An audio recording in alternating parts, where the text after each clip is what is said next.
problème de Gwenaëlle, c'est qu'elle est excessivement jalouse. Elle n'a pas confiance en son mari, elle se méfie des filles, mais aussi des garçons et des animaux. Je ne peux faire confiance à personne, tout le monde est susceptible d'être un enculé. Ce comportement invivable a pour résultat de rendre Teddy encore plus con qu'il ne l'est déjà. Le problème avec Gwen, c'est qu'elle m'écoute plus du tout quand je parle, alors il faut que je fasse passer des messages autrement. Une fois, j'ai voulu me pendre dans la grange pour qu'elle comprenne, sauf qu'on n'en a pas. Dès que Teddy a le dos tourné, la jeune femme en profite pour fouiller dans son téléphone. Et lorsque Teddy décide de quitter la maison quelques secondes, Gwenaëlle sort de ses gonds. Pas vrai qu'il ne veut pas me répondre, celui-ci. Il va me faire péter un câble, je vais tout déchirer dans la maison. Je suis à 2 doigts de devenir une menace. Et quand moi je deviens une tempête, alors là, il faut pas rester dans le quartier. Je vais arrêter de m'épiler la chatte, il va rien comprendre. Teddy finit par rentrer. C'est pas vrai, t'étais où? Je t'envoie des messages sur ton GSM, mais tu ne me réponds pas. C'est normal, j'étais sur le terrasse en train de boire le café, je n'ai pas mon GSM, j'ai pas vu tes messages. Tu étais en train de te branler devant des filles porno. Je ne peux pas me branler sur les filles porno, sachant que j'ai pas mon GSM, comment je Tu fais? ne me parles pas sur ce ton, tu sais très bien ce que je vais faire, je vais aller tuer le chien de ta mère. Bien sûr, le chien de ma mère, tu l'as déjà tué, je te rappelle. Oui, bah tu ne me connais pas, je suis capable d'aller le déterrer pour le retuer. Moi, personnellement, quand je suis en crise, je rentre vite fait en transe et ça peut m'arriver d'aller jusqu'à tuer. Ce soir, c'est archi pas mentir. Je suis à bout, je suis complètement désarmé, y a aucun message qui passe, elle ne m'écoute pas à elle.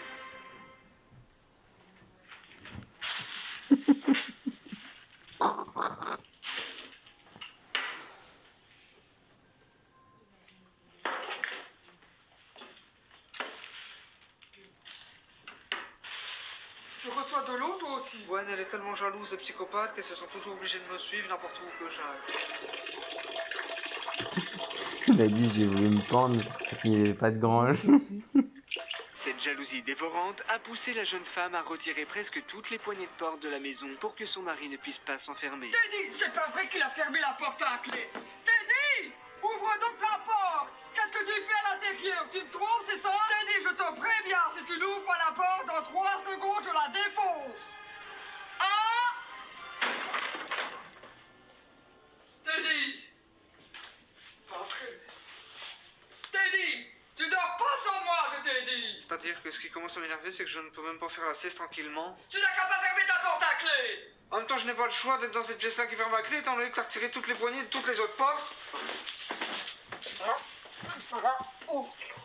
Tu vas voir que je vais t'en mettre! Pour se ressourcer, Gwenaëlle et Teddy décident de se promener en centre-ville. Mais lorsqu'ils sont dehors, c'est encore pire qu'à la maison. T'as regardé le cul de la dame! Hein? N'importe quoi. Je t'ai vu que t'as regardé ton cul, Mais ce j'ai gros pas vu qu'il y avait une salope! dame, j'ai même pas vu qu'il y avait une dame. T'as regardé son cul ou alors c'est elle qui a regardé? Mais Je je vais l'ai lui pas demander, regardé. tu vas voir! Mais qu'est-ce que tu vas faire? Je ne l'ai pas regardé! Gwen a dit tout le temps que je regarde les gens dans la rue alors que c'est faux. Une fois pour lui prouver, j'ai essayé de me crever les yeux pour qu'elle me croie, sauf que j'ai pas eu le courage parce que ça avait l'air de faire mal. Excusez-moi madame, excusez-moi de vous déranger, gros salope, vous avez regardé le cul de mon mari? Ah non, il y a méprise, non, Je crois plutôt que c'est vrai, vous avez regardé le cul de mon mari. Je vous promets que non. Je vous préviens, je vais vous frapper au visage.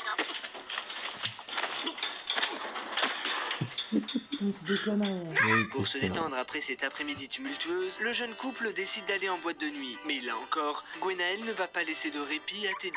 Je te garantis que si tu dragues une seule fille dans le bar, je me barre.